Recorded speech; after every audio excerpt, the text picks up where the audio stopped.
Husband లేడా? మాకు husband లేడు. సరే ఇప్పుడు వీళ్ళ ఇంట్లో టోటల్లీ ఎంతమంది సఫర్ అవుతున్నారంటే తల్లి, పెళ్ళాం, 2 ఆడపిల్లలు, టోటల్లీ ఉన్న ఒక్క మగ దిక్కు ఆ అబ్బాయి కాస్త నాశనం అయిపోవడమే కాకుండా ఇంట్లో వాళ్ళందరినీ కూడా ఇబ్బంది పెడుతున్నాడు, నాశనం దిక్కు చేస్తున్నాడు. కాదు అది, చెడ దిక్కు. చెడది. ఏం చదువుకున్నాడమ్మా అబ్బాయి? అబ్బాయి ఇంటర్ చదివిండు. ఇంటరే చదివిండు. ఎంత తొందర వచ్చిందని అబ్బాయికి అంత త్వరగా పెళ్లి చేసావు నువ్వు? క్లాస్ 7 తిరుగులు తిరుగుతుండనే చేసేసాను మేడం. నువ్వే తల్లిగా నువ్వు బాగా చేయలేనప్పుడు బయట నుంచి వచ్చిన అమ్మాయి తన తోడుగా ఉండే వయసు అమ్మాయిది, ఆ అమ్మాయి ఏం బాగు చేస్తుంది అనుకున్నావమ్మా? కొంతమంది బాగుపడుతున్నా మేడం. కొంతమంది పక్కన పెట్టమ్మా, కడుపున కన్నది నువ్వా కొంతమందా? నీ కొడుకు నువ్వే బాగు చేయలేదు, ఇక ఆ అమ్మాయి ఏం చేస్తుంది? ఏదో అనుకుని ఏదో చేసావు, ఇప్పుడు చూడండి ఎలా అయిపోయిందో. అంటే పెళ్లికి ముందు కూడా తను ఇలాంటి చెడ అలవాట్లకు ఉండేనా? ఉన్నాయి సార్. మరి ఇలాంటి అలవాట్లు ఉన్నప్పుడు మంచిగా ఉంటాడా ఉండడా ఒక ఎస్టిమేషన్ వేసుకొని పెళ్లి చేయాలి. సరే మీ ఆలోచన కూడా బాగున్నది, కొంతమంది చేంజ్ అవుతారు, కొంతమంది చేంజ్ గారు.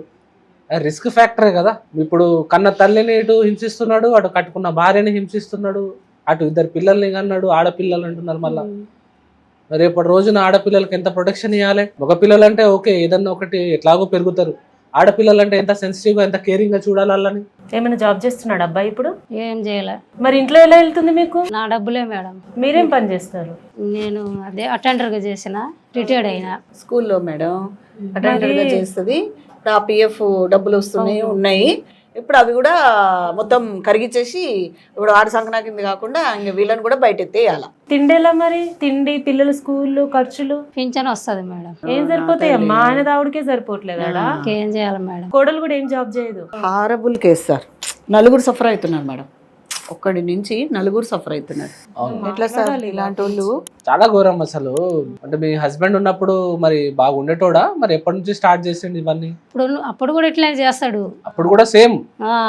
అప్పుడు సేమే, ఇప్పుడు సేమే? ఇప్పుడు సేమే. వాళ్ళ ఆయన మాటలు కూడా వినాడా? పట్టించుకోడు. ఆయన సర్కిల్ మొత్తం ఇట్లనే ఉందా? ఆయన ఒక్క ఆయన ఇట్లా ఉన్నాడా? ఆయన ఒక్కడే ఉన్నాడు. ఒక ఆయన ఉన్నాడు. సర్కిల్ మొత్తం మంచిగా ఉన్నదా మరి? ఆయన ఫ్రెండ్ సర్కిల్ చదువుకున్న వాళ్ళేనా అందరూ?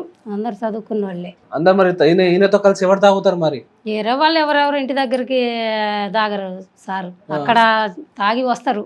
ఇంట్లో తాగరు, బయటనే తాగేసి ఇంటికి వచ్చి గొడవ చేస్తారు. ఇంట్లో గొడవ చేసుకుంటాడు. అయితే ఎవరితో తాగుతున్నాడు స్పెసిఫిక్ గా ఉంటారు కదా ఆయన సర్కిల్ కూడా. మీరు కూడా ఒక లుక్ ఒక తన మీద చూడంగా సార్, మనం బయటకు వెళ్ళి చూడ కాదమ్మా. ఇంట్లో ఉన్నప్పుడు ఫోన్లు వస్తాయి, పిలుస్తారు, ఇంటికి వచ్చి పిలుచుకెళ్తారు. ఇంటికి వచ్చి పిలవరు.